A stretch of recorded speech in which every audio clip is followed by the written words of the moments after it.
क्या एक हेडलाइन युद्ध शुरू कर सकती है? क्या रेडियो ब्रॉडकास्ट जेनोसाइड भड़का सकता है?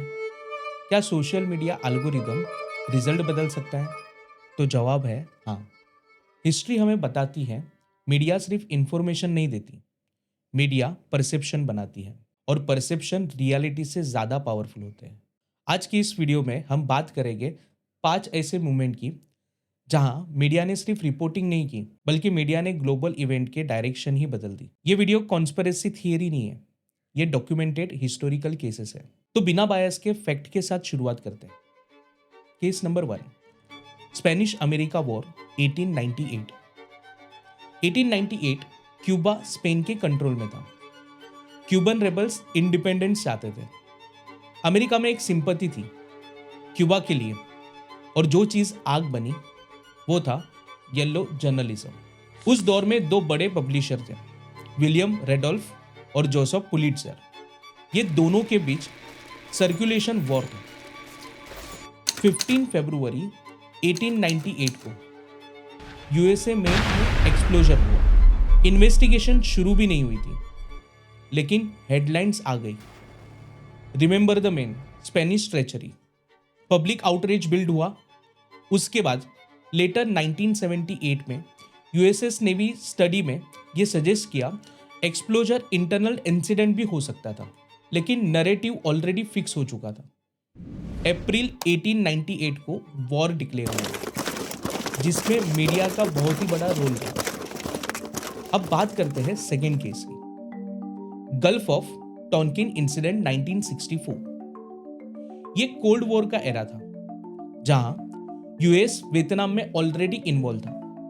2 अगस्त 1964 यूएसएस मैडॉक्स पर अटैक रिपोर्ट हुआ। 2 दिन बाद 4 अगस्त सेकेंड अटैक भी क्लेम किया गया। उस वक्त प्रेसिडेंट लिंडन जॉनसन ने नेशन को एड्रेस किया और मीडिया ने लार्जली गवर्नमेंट ब्रीफिंग को एक्सेप्ट किया, और कांग्रेस ने पास किया गल्फ ऑफ टॉनकिन रेजोल्यूशन। और इसका रिजल्ट क्या हुआ? Full scale Vietnam war. उसके बाद जब 1971 में पेंटागन पेपर लीक हुए, तब पता चला कि ये जो सेकेंड अटैक हुआ था ये इंटरनल डाउट था, और ये इंटरनल डाउट गवर्नमेंट को ऑलरेडी पता था। लेकिन उस वक्त मीडिया ने शुरुआती फेज में कोई एग्रेसिव क्वेश्चन नहीं किया, जिसके वजह से वॉर हुई। अब बात करते हैं थर्ड केस की, नाजी प्रोपेगेंडा मशीन। क्या एक झूठ अगर बार बार दोहराया जाए तो क्या सच बन सकता है? क्या मीडिया लोगों के दिमाग को इस कदर कंट्रोल कर सकती है कि पूरा का पूरा देश जेनोसाइड को सपोर्ट करे? ऐसा ही कुछ हुआ था जर्मनी में। 1933 में नाजी जब पावर में आए, उस वक्त के प्रोपेगेंडा मिनिस्टर जोसेफ गोबल ने एक गोल सेट किया। अब ये गोल क्या था? Control what people think. इन्होंने कंट्रोल क्या किया? तो इन्होंने कंट्रोल किया newspaper, radios, movies, poster, even education system को भी कंट्रोल किया। 1933 में रेडियो सबसे पावरफुल मीडियम था। गोबल ने चीप रेडियो डिस्ट्रीब्यूशन को पकड़ा। रिजल्ट, हिटलर का जो स्पीच था वो सीधे सीधे हर घर में। मैसेजिंग पैटर्न क्या था? जर्मनी विक्टिम है, जूस एनिमी है, नाजी सेवियर है, और ये मैसेज बार बार रिपीट होगा। इवन सिनेमा को भी वेपन बनाया गया।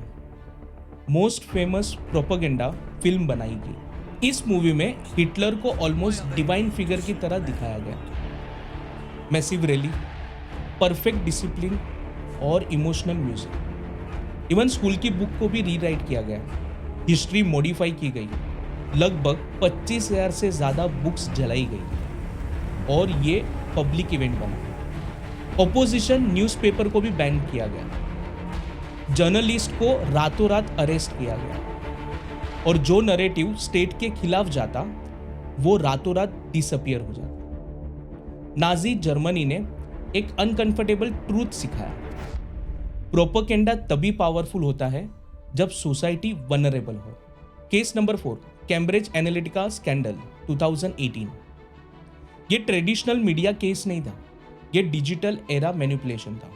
मिलियंस ऑफ फेसबुक यूजर का डेटा कलेक्ट किया गया, साइकोलॉजिकल प्रोफाइलिंग की गई, माइक्रो टारगेटेड पॉलिटिकल एड्स भी बनाए गए और ये कंट्रोवर्सी जुड़ी थी 2016 के यूनाइटेड स्टेट प्रेसिडेंट इलेक्शन से। एड्स कस्टमाइज थे, fear based messaging, emotional trigger, personal targeting. Even user को पता भी नहीं था कि वो इन्फ्लुएंस हो रहे हैं। अब बात करते हैं केस नंबर 5 की, रवेंडा जेनोसाइड 1994।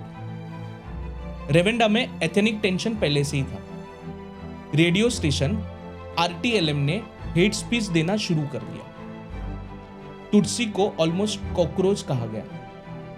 रेडियो स्टेशन पर ऑलमोस्ट लोकेशन अनाउंस होती, वायलेंस कोऑर्डिनेट होता और रिजल्ट अप्रोक्सीमेटली 8 लाख से ज्यादा death in last 100 days.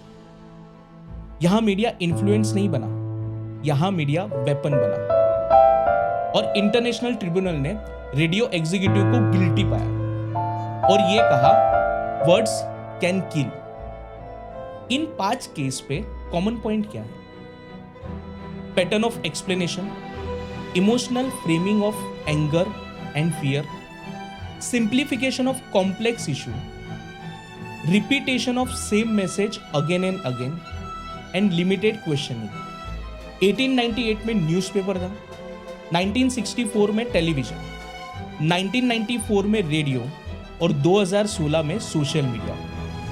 Platform बदलते रहे लेकिन मैनिपुलेशन की टेक्निक इवॉल्व होकर सरवाइव करती रही। मीडिया एनिमी नहीं है लेकिन ब्लाइंड ट्रस्ट डेंजरस है। रिस्पॉन्सिबल व्यूअर बनना जरूरी है। नेक्स्ट टाइम आप जब कोई न्यूज़ पढ़ो तो सोर्स चेक करो, मल्टीपल साइट्स पढ़ो, इमोशनल रिएक्शन को डिले करो, क्योंकि war sometimes starts with bullet but often they begin with headlines. Comment में बताइए आपके हिसाब से सबसे बड़ा पावरफुल मैनिपुलेशन कौन सा था। फिर मुलाकात होगी कुछ नई बातों के साथ, तब तक के लिए धन्यवाद।